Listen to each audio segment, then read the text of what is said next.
बहिन के प्यार यही गाना आ गया है, जा करके सुनिए आप लोग। चैनल पे नए हैं तो सब्सक्राइब करिए, वीडियो को लाइक करके शेयर करिए। और सूर म्यूजिक से गाना हुआ है बहिन के प्यार। अग्नि परीक्षा मूवी जो है उसी मूवी से ये गाना आएगा। अभी आए हैं धान रोपने, देखिए पानी नहीं है, पानी अभी इधर देखिए चल रहा है, उधर से आएगा पानी तो धान रोपाएगा।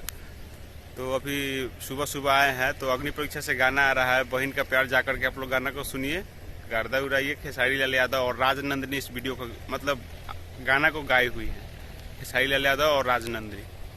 और बात करते हैं अब इनके जो उसमें बहन का जो किरदार निभाई है, रितु चौहान उनका नाम है। और मूवी का गाना है तो बहुत ही अच्छा होने वाला है, जाकर के आप लोग सुन लीजिए, गाना आ भी गया होगा।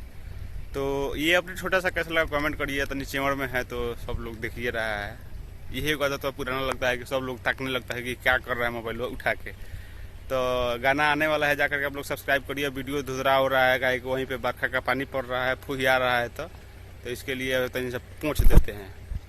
ठीक है, तो मिलते हैं नया वीडियो में। ऐसा ही कौन जबरदस्त देखिए और धुधला हो गया। मिलते हैं नया वीडियो में, तब तक के लिए बाय, जय हिंद, जय भोजपुरी।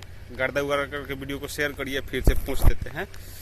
हाँ देखिए आप तो अग्नि परीक्षा का गाना है। ठीक है, मिलते हैं नया वीडियो में, तब तक के लिए बाय, जय हिंद, जय भोजपुरी। गर्दा उड़ाते रहिए, सुनते रहिए बहिन के प्यार।